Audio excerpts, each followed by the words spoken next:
J'inviterai maintenant, oui, Catherine Laprise, qui est professeure de génétique à l'UQAC, où elle dirige le programme d'études supérieures en sciences cliniques et biomédicales et le Centre intersectoriel en santé durable.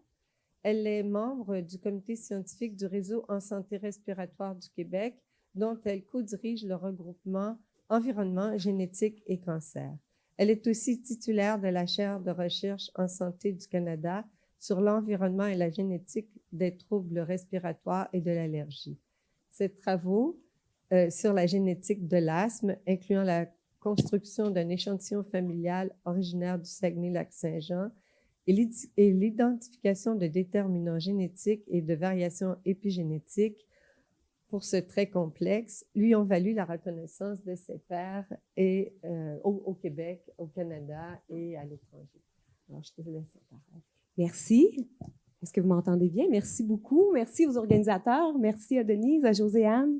Merci à M. Vidal et évidemment à M. Quérillon de nous donner l'opportunité de pouvoir quelques minutes partager avec vous notre expérience. Évidemment, ce sera moins centré sur ma réalité à moi que la présentation précédente. Et ce ne sera certainement pas de l'interdisciplinarité aussi dure, disons-le. Nous serons dans le mou et le mi-mou. Alors, quoique personnellement, j'ai fait du théâtre jusqu'au collège, j'ai eu mon collège en musique, je suis en sciences et j'ai traversé le lac Saint-Jean. Mais personnellement, j'ai arrêté après ça pour ce qui est de l'intersectoriel personnel et je suis plus en sciences, toujours à la limite, je dirais, de mon confort. Quand j'ai terminé mon postdoctorat, j'avais des offres dans certaines universités et je dis toujours, je suis allée de l'Université Laval à McGill en passant par Geneton, le MIT pour finir à Chicoutimi. Et tout le monde me disait que j'allais mourir à Chicoutimi, que ma recherche allait pas fonctionner, que j'arriverais pas à mettre en place un programme de recherche. Alors, c'était parfait pour moi, c'était un beau défi. Et les premières années de ma carrière se sont centrées beaucoup sur ça. Et j'ai même sacrifié 2 ans à construire un échantillon familial et donc à avoir aucune publication pendant 2 ans.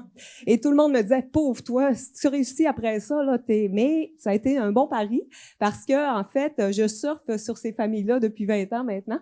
Et ces familles participent à mes projets, m'appellent pour savoir quand il y aura une prochaine évaluation et sont toujours très citoyens partenaires bien avant l'heure de la terminologie qu'on lui accorde. Alors ça a fonctionné. Et puis avec l'avènement, en fait, quand j'ai obtenu ma chaire de niveau 1, je me suis dit, OK, c'est quoi le prochain défi? Qu'est-ce que j'aimerais faire? Parce que là, non pas que j'étais rendue confortable, parce que c'est jamais confortable d'être chercheur, on le sait, hein, on fait comme François-Joseph vient de nous dire, 80% de notre temps, c'est faire des demandes de fonds. Alors ça, c'est la réalité partout. Et, mais je me disais, qu'est-ce qu'on peut faire dans un petit établissement comme le nôtre, isolé? Je dis souvent qu'au Saguenay, on est un peu insulaire entouré d'épinettes noires, mais c'est insulaire quand même. Et quand les jeunes chercheurs arrivent, ben c'est tout le temps difficile et les premières années sont très critiques. Souvent, on va avoir une rétention qui est difficile. Et moi, je suis une convaincue qu'il faut faire de la recherche de qualité en région. Alors, par rapport à ça, je me suis dit comment on pourrait avoir un environnement structurant pour accueillir nos jeunes chercheurs, puis que ce soit un peu plus facile, pour pas que à chaque fois on ait besoin de coloniser et de recoloniser et de repartir de réinventer la roue. Alors, j'ai proposé à la direction l'idée de faire un centre intersectoriel en santé. L'idée d'un centre intersectoriel s'est imposée rapidement, étant donné la réalité des petits établissements. Vous savez comme moi qu'il n'y a pas de masse critique dans les domaines spécifiques. Alors, c'est plutôt une espèce de patchwork d'expertise très variée. Et en regardant ce que les collègues faisaient dans l'établissement, je me suis aperçue que dans tous les départements, il y avait des gens qui s'intéressaient à la santé. Et vous me direz que la santé est probablement un domaine où c'est facile de forcer l'intersectorialité ou du moins l'interdisciplinarité. Et en ce sens-là, vous avez tout à fait raison. C'est quand même un exercice qui n'est pas de la haute voltige. Par rapport à ça, une fois que ceci a été accepté, évidemment, je ne m'attends pas à ce que vous lisiez ça, mais c'est notre nouveau plan stratégique de l'établissement qui identifie donc l'intersectorialité, l'interdisciplinarité en recherche, mais aussi dans la valorisation de ces programmes comme étant de priorité. À la hauteur de ses moyens, évidemment, notre établissement s'est mis cette réalité-là comme étant un objectif. Pourquoi on a choisi la santé durable? Dans l'Université du Québec à Chicoutimi, évidemment, on ne veut pas être la grenouille et le bœuf, c'est-à-dire qu'on ne veut pas tout faire. Hein? On est une université de petite taille. Alors, il faut centrer notre vision sur des points d'ancrage qui sont liés aux individus et aux forces en place, aux forces vives. Alors, les objectifs du développement durable de l'OMS sont évidemment un élément qui est essentiel et qui est à la base en raison de la chaire en éco-conseil et du programme en éco-conseil et qui a vraiment mis une dynamique et une politique universitaire centrée sur cette réalité-là, étant donné que Claude Villeneuve a participé au développement de ces objectifs. Et il est arrivé rapidement avec l'objectif 3, qui est la santé, le bien-être. Et par rapport à ça, et à la réalité régionale, qui est un accès évidemment aux centres surspécialisés qui est moins facile que dans les grands centres et par rapport à toutes les diverses communautés, les diverses populations réparties un peu sur le territoire du Québec, mais qui est aussi notre réalité à Saguenay, nous nous sommes dit que ce serait un thème qui serait favorable et intéressant.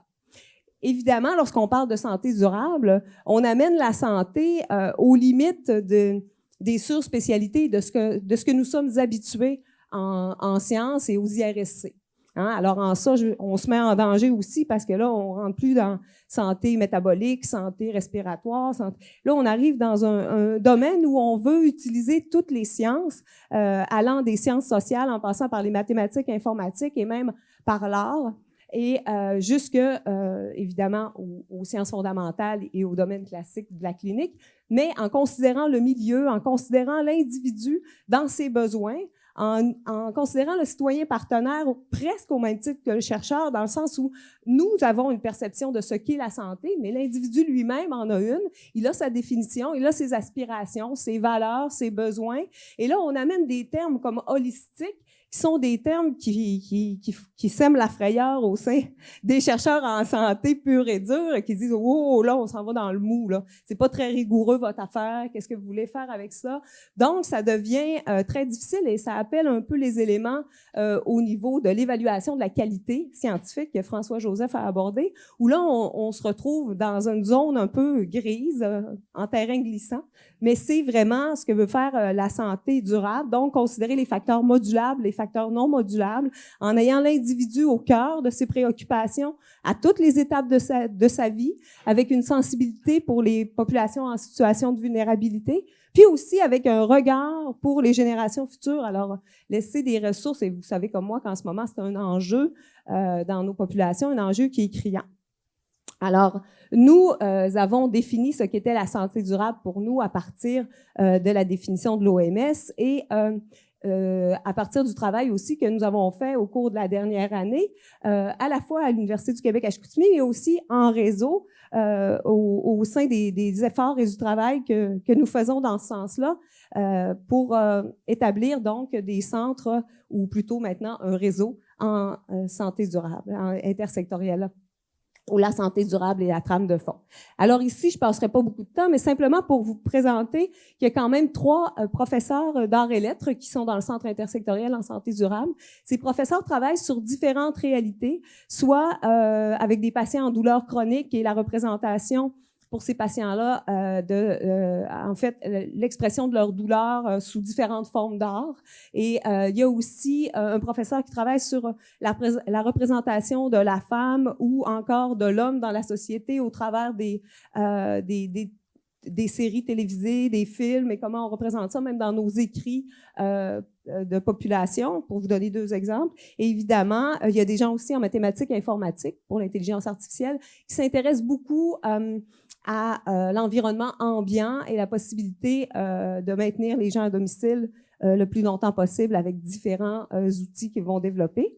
Il y a aussi des gens qui travaillent sur la prise de risque dans les sports extrêmes. Alors, ça va vraiment d'un univers à l'autre. Mais ce qui est important, c'est que les questions de recherche sont abordées avec des collaborations dans le centre, de sorte qu'on peut voir la question de recherche sous différents aspects, à la fois sur le point de vue social, point de vue de l'éducation, des sciences d'éducation, point de vue donc de la littérature, des sciences humaines, mais aussi des sciences fondamentales et des sciences cliniques.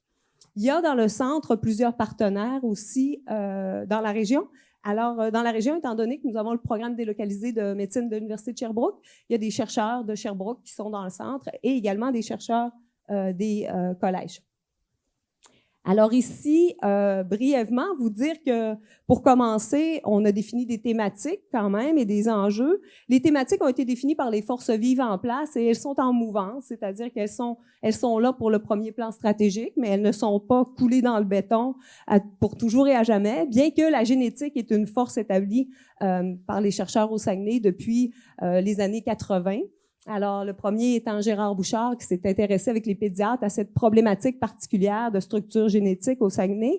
Et de ça est déjà apparue une mouvance avant l'heure de l'intersectorialité parce qu'ils ont développé des organismes communautaires dédiés aux familles, des associations de malades. Il y a aussi un groupe qui travaille au développement d'outils de vulgarisation, d'éducation, de sensibilisation. Et il y a évidemment des centres spécialisés multidisciplinaires pour les patients qui sont atteints de diverses maladies génétiques rares. Le deuxième volet, ce premier volet-là, s'intéresse à la génétique, mais aussi à l'épigénétique, la transcriptomique, toutes les sciences omiques, mais en ayant aussi à cœur le développement d'un ce qu'on appelle un learning lab, mais en fait un espace commun pour la population pour poursuivre les apprentissages en génétique. Et le partenaire privilégié pour ces efforts-là, c'est le Musée du Fjord, avec qui on travaille. Le deuxième volet, ou le deuxième bloc, c'est la santé de proximité. Alors, étant donné la diversité des travaux qui sont financés et qui visent différentes populations avec des situations particulières, il y a par exemple une travailleuse, une psychologue qui travaille sur travailleurs, travailleuses du sexe et toute la problématique que ça entraîne au niveau de l'environnement social de ces gens-là et leur santé globale. Pour donner un exemple. Puis, il y a aussi la chaire UNESCO avec les populations autochtones, donc qui travaille aussi plus avec les gens des Premières Nations et puis différentes problématiques et enjeux qu'ils définissent eux-mêmes avec les anciens des différents groupes. Alors voilà, ça c'est pour vous donner deux exemples, mais ce sont les centres d'intérêt que nous avons. Je m'excuse, je passe rapidement parce que je veux laisser un temps équitable à ma collègue après moi. Ici, brièvement, vous avez le plan de gouvernance du centre. Je ne veux pas vous montrer tout ça. La seule chose que je veux porter une attention, c'est que dans le comité de direction, depuis le départ, depuis le tout début de la réflexion, il y a 2 citoyens partenaires qui ont été impliqués pour définir les questions d'intérêt. Étant donné le lien intime lorsqu'il y a un petit établissement de recherche ou supérieur en région, souvent, il y a un lien étroit avec la population. Et ce lien-là est un lien privilégié à l'Université du Québec à Chicoutimi et sans aucun doute, une des raisons pour laquelle la recherche a toujours été possible et a toujours été relativement bien soutenue. Parce qu'en plus des organismes subventionnaires usuels, il y a beaucoup de partenariats avec le milieu et ça, c'est intéressant pour les chercheurs et pour aussi cette réalité-là de vivre la recherche en région. Alors ça, c'est une chose. Il y a aussi des étudiants qui ont été impliqués depuis le départ. Je sais qu'hier, c'était une préoccupation dans la salle, alors c'est pour ça que je vous le dis. Et vous voyez aussi qu'on a mis en place un comité de mentorat pour les jeunes chercheurs parce que par département, cette réalité-là était difficile parce que par département, il y a peu de chercheurs en santé. Donc, on ne pouvait pas établir un mentorat comme ça, mais au sein du centre, c'est possible de le faire malgré les langages différents. Ici, c'est seulement pour vous montrer la réalité du centre en ce moment, combien il y a de chercheurs, l'effectif, mais surtout les partenaires. Alors, vous voyez que les partenaires sont multiples. Il y a les 4 commissions scolaires dans la région, l'Université de Sherbrooke, le CIUS, plusieurs organismes communautaires, je ne les nommerai pas ici, mais il y en a vraiment beaucoup, des fondations, dont la Fondation du Grand Défi Pierre Lavoie et le Musée du Fjord. Donc, ici, c'est pour vous dire que le centre est nouveau, il y a à peine 1 an, mais déjà, évidemment, c'est pas significatif, alors je vous montrerai pas les résultats, mais déjà, il y a une tendance à avoir un taux de succès qui est supérieur à ce qu'on vivait avant à l'Université du Québec à Chicoutimi. D'ailleurs, un de nos chercheurs vient de recevoir une subvention Audace et un autre que vous allez voir dans le petit bout de film que je vais vous partager, passait l'entrevue, je pense, cette semaine pour son projet pour les populations vieillissantes. Alors, vous voyez, pour une petite université comme la nôtre, quand même, ça fait 2 chercheurs qui se retrouvent au moins presque au fil d'arrivée. Alors, et ça, je pense qu'avant le centre, ça aurait été plus difficile parce que le centre nous permet d'avoir des pensées, des discours, comme François-Joseph l'a dit, on apprend à connaître l'autre, sa réalité et à comprendre un peu mieux ce que c'est que l'intersectorialité. Alors, moi, je suis convaincue que l'intersectorialité en santé, c'est une stratégie qui est capitale pour garantir la réussite. Personnellement, j'ai grandi en recherche dans cet environnement-là. À l'époque, j'étais à l'Institut de recherche en cardio-pneumo de l'Université Laval, où les pneumologues travaillaient de façon très étroite avec les infirmières, les gens en sciences sociales, et nous, les étudiants, nous étions baignés dans ça. Donc, moi, ma mouvance en recherche est toujours faite comme ça. Je suis convaincue aussi qu'on a besoin du public, qu'on a besoin de convaincre le public que ce qu'on fait est utile. Et comme il me reste 5 minutes, je pense que je vais arrêter de vous dire mes besoins, puis je vais vous faire entendre les chercheurs, quelques chercheurs du centre pour vous parler de leur réalité.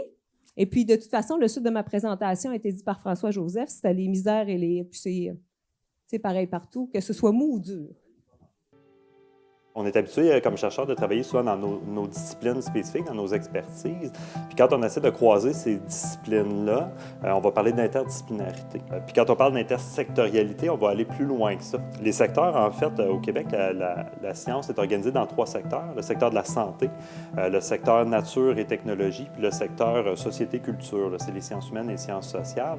Puis en fait, quand on parle d'intersectorialité, c'est qu'on fait travailler ensemble des chercheurs de ces différents secteurs-là. Quand on travaille dans nos disciplines, on a comme notre langage, nos outils, nos méthodologies. Puis quand on croise ça, bien, c'est sûr qu'on se retrouve avec des gens qui ont un vocabulaire différent, puis même des approches méthodologiques différentes, voire même des fois des conceptions de la science qui sont différentes. Moi, mon expertise, en fait, c'est d'accompagner ces chercheurs-là quand ils apprennent à se comprendre, puis apprennent à travailler ensemble, puis développer des méthodologies communes pour éviter justement que peut-être une science en instrumentalise une autre ou une science prenne beaucoup de place, puis on va juste... Non, on veut vraiment co-construire des projets intersectoriels. Fait que moi, mon défi, finalement, c'est d'amener les gens à travailler ensemble, à mieux se comprendre aussi. À l'heure actuelle, j'ai un projet de recherche international avec la Belgique flamande. Puis, on s'intéresse à comment est-ce que les enfants sont identifiés par l'école comme ayant des problèmes d'hyperactivité puis d'inattention qui pourraient éventuellement avoir un diagnostic de TDAH. Ce qui m'intéresse, en fait, c'est de comprendre qu'est-ce qui pose problème. Puis, à l'heure actuelle, on se rend compte qu'il y a beaucoup d'émotions, de comportements puis d'attitudes des jeunes qui sont identifiés comme problématiques. Donc, moi, je m'intéresse vraiment là, à ce qui se passe avant l'identification des problèmes, puis c'est quoi la réponse sociale, scolaire et médicale qu'on fait à ces problèmes-là. On met beaucoup l'accent sur les déficits individuels pour expliquer des comportements problématiques comme l'hyperactivité, l'inattention. Mais ce qu'on se rend compte aussi, c'est que, entre autres, si on prend le cas du TDAH, c'est qu'il semble avoir quand même des faux diagnostics puis une prévalence beaucoup plus élevée que celle qu'on devrait avoir. Je pense que c'est un projet intersectoriel parce qu'on a, bien, moi je représente plus l'aspect sciences humaines sociales, puis je m'intéresse beaucoup à la sphère scolaire, mais je travaille aussi avec la sphère médicale et les troubles psychiatriques qui sont principalement mes objets de recherche, bien, ça fait partie aussi de la sphère médicale, mais il y a toute la sphère aussi privée, donc la famille, les réponses des parents, pratiques parentales qui rentrent aussi là-dedans. Il y a un mot qui est au centre de ma programmation, c'est Balzac. C'est d'abord et avant tout le projet d'un historien, Gérard Bouchard, qui venait de compléter son doctorat en France, où il avait appris une nouvelle méthodologie qui s'appelle la reconstitution automatique des familles à l'aide des registres paroissiaux. Rentré au Québec, il est devenu professeur à l'Université du Québec à Chicoutimi et il a entrepris de dépouiller les registres de la région du Saguenay-Lac-Saint-Jean. Au fur et à mesure que le fichier se construisait, il a aussi commencé à avoir l'idée que les données du fichier pouvaient être utilisées dans le domaine de la recherche en génétique, la recherche dans le domaine médical. On est passé de travaux vraiment centrés sur la région à l'ensemble des populations régionales du Québec. Ce qui caractérise énormément Balzac, c'est le fait que, donc, depuis les tout débuts, il est utilisé en recherche interdisciplinaire, autant par des chercheurs des sciences humaines, des historiens, sociologues, démographes, que des chercheurs en sciences biomédicales, des généticiens des populations, des épidémiologistes, des cliniciens. On peut parler d'intersectorialité peut-être avant l'heure. IBALZAC. C'est un projet qu'on commence maintenant, qui est pour moi très, très excitant parce que je pense que c'est vraiment un virage là, dans l'histoire de Balzac. Je pense qu'on peut vraiment dire qu'on va passer d'un fichier de population à une infrastructure de recherche sur les populations avec ce projet-là qu'on débute. On a pensé ce projet-là en fonction de 3 demandes, si je peux dire, qu'on avait des chercheurs. On voit de plus en plus que justement la recherche biomédicale, la recherche génétique, oui, il y a encore beaucoup de choses qui se font avec l'approche généalogique, mais il y a aussi un intérêt, je dirais en particulier des gens en biologie évolutive, d'avoir accès aux familles complètes. On a, si je peux dire, l'armature de toute la population, l'arbre généalogique avec les mariages, et on va ajouter à ça les naissances et les décès de façon à avoir l'histoire complète des familles. Donc, ça permet de faire plus d'études, par exemple, sur la fécondité, la mortalité, la sélection. Le deuxième aspect, avec les nouveaux types de projets qu'on a, les chercheurs ont envie d'avoir une base de données où ils avaient un accès pérenne, un accès continu à la combinaison des données généalogiques et génétiques. Donc, on a fait des démarches en ce sens-là et dans le cadre de notre projet IBALZAC, on va faire ça. Il y a aussi tout un volet spatial, un volet géographique au projet. On sait qu'en géographie, le développement des outils de géomatique, là, depuis quelques décennies, ça a fait ce qu'on appelle en anglais souvent un spatial turn. Là. Donc, il y a vraiment beaucoup de possibilités du côté des études géographiques, cartographiques, spatiales qui se sont ouvertes. Et on voulait que les utilisateurs de Balzac puissent bénéficier de ça.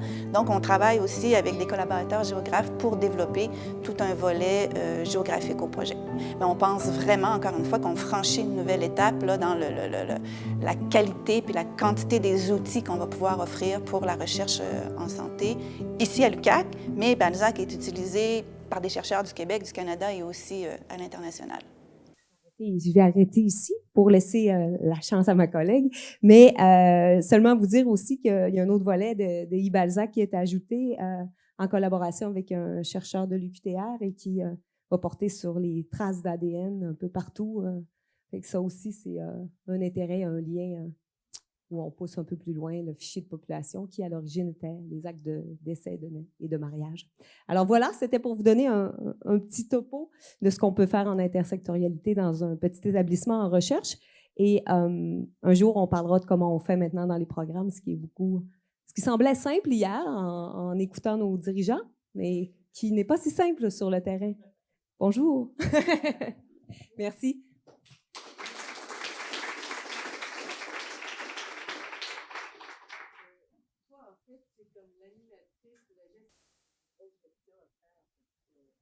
Mais quand même, puis c'est une bonne vision. Moi, je me vois un peu comme une courroie de transmission. Je vais le dire comme ça. Et il faut aussi que je garde le bateau à flot pour ce qui est de mes recherches fondamentales parce que je veux continuer de vivre aussi ce qui a trait à mes travaux de recherche. Alors, ça demande un équilibre entre les deux. Mais je pense et je sens depuis une année en faisant ce travail-là, au départ, ça a été très, très difficile. Là. Je vous mentirais de dire que ça s'est fait comme ça. Ça a été difficile. C'est difficile... toutes les étapes, lorsque François-Joseph disait qu'il faut être patient, patient, patient, pas se décourager, pas abandonner, je dois vous dire qu'il y a des bouts où j'aurais tout tac là. Je dirais pas le mot. Mais puis, juste approuver des statuts et règlements dans un centre intersectoriel. Là. La définition d'un chercheur pour quelqu'un en sciences sociales versus quelqu'un aux IRSC, là, juste ça, là, je pense qu'on a eu 1000 définitions. Puis là, les gens m'écrivaient, c'est pas assez.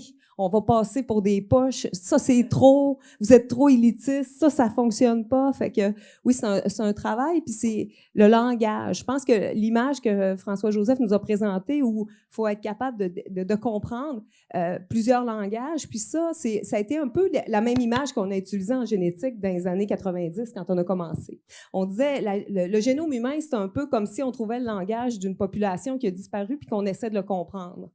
Bien, l'intersectoriel, c'est un peu ça encore. Sauf que la population est là, mais chacun a son langage, puis là, il faut essayer de se comprendre, mais en plus de se comprendre, il faut se respecter, il faut être capable de faire des liens, puis il faut arriver à chevaucher les expertises. Fait que c'est un travail de longue haleine, mais moi, ça m'intéresse beaucoup. Je trouve que c'est un défi qui est intéressant. Puis, de par mes valeurs fondamentales, j'ai toujours eu de la difficulté, moi, avec la hiérarchie de la science. Ça, c'est quelque chose qui me tue, moi. Mettre une valeur à un domaine plus qu'à un autre. Déjà, on l'a au niveau du financement. Là. On le sait assez aisément. Ces disparités-là, dans un petit établissement, on les voit, là, c'est un choc. Je sais qu'elles existent partout. mais elles sont plus apparentes, je dirais. Il y a des chercheurs qui roulent à 2 millions par année, puis il y en a d'autres qui ont 5 000 par année. Alors, c'est une espèce de... Et puis, déjà, on l'a à ce niveau-là. Si en plus, il faut le mettre au niveau de la valeur que les travaux que les gens font, puis de la nécessité ou de la... moi, je pense à l'exemple des mouches que M. Girardeau nous a amené hier, puis dire ça sert à rien. Bien là, ça sert à rien. Attends un peu, là. Fait que moi, j'ai de la misère avec ça. Et je suis plutôt... en tout cas, je dis pas que j'ai le meilleur modèle, mais j'essaie de contribuer à faire une unicité dans les sciences pour qu'on serve des enjeux cruciaux. Et à ça, M. Vidal me disait, OK, toi, ta vision est plus par rapport à l'objet et non pas aux sémantiques ou à l'épistémologie. Et il a raison, mais ça, c'est parce que peut-être je fais du concret d'un monde concret où je ne suis pas assez bonne pour le faire autrement. Mais c'est vrai que je regarde l'objet, puis je me dis qu'on est autour, puis qu'on peut arriver ensemble à répondre à cette problématique-là. Je ne sais pas s'il y a des questions. Sinon, j'en aurais eu une. Tu as parlé d'un Learning Lab, juste une, parce qu'on va effectivement passer la parole. Tu as parlé d'un Learning Lab, et je ne sais pas comment tu l'organises, parce qu'effectivement, je t'ai dit gestionnaire, mais tu es aussi d'abord peut-être traductrice. Alors, mais comment tu organises ça aussi, c'est des efforts qu'on a fait en continu depuis que je suis à Saguenay, parce que rapidement, j'ai été chercheur conseil de Coram, j'ai développé les outils de vulgarisation. On a fait une exposition itinérante en génétique dans la région qui se promenait partout. Après ça, des outils avec l'exposition au musée du Fjord. On a travaillé aux jeux interactifs pour les gens qui vont voir le musée et tout ça. Fait que dans ce continuum-là, quand on a mis le centre en place, et là, on travaille à avoir un espace physique commun. Mais dans ça, depuis le départ, on a le Learning Lab, on a des fins de semaine où on fait des portes ouvertes dans les laboratoires pour la population en général. Les gens peuvent s'inscrire et ils viennent faire une expérience qui les intéresse. On a aussi une ouverture et un lien avec les écoles pour les expos-sciences. Puis, on a également les camps scientifiques de l'université où il y a un partenariat entre les chercheurs puis les organisateurs de ces camps-là. On a fait plusieurs camps. À chaque année, il y en a, mais il y en a aussi pour les Premières Nations, alors qu'ils viennent faire des travaux en laboratoire pour voir un peu ce que c'est la recherche. C'est plus difficile maintenant avec les règles de sécurité, mais on a réussi à faire des espaces dans nos laboratoires qui sont des espaces ouverts. Et dans le développement du centre, donc, il y a un espace qui se veut être un espace d'apprentissage pour le grand public de 5 à 80 quelques années, et où on pense à une programmation. Et là, on commence d'ailleurs les bars des sciences et les dragons des sciences dans les espaces publics. Le premier sera le 12 juin sur le TDAH avec la chercheure que vous avez vue, mais il y a 4 experts, et dans les experts, il y a toujours un étudiant gradué, puis il y a toujours un citoyen partenaire qui est identifié pour l'animation de cette activité-là. Et les dragons des sciences, c'est le samedi matin à la bibliothèque. Alors, vous voyez, on essaie de diversifier pour infiltrer la population avec nos préoccupations. Je pense que tu es une ressource vraiment essentielle à l'Université de Chicoutimi et ton milieu, et c'est formidable. Merci. Merci beaucoup.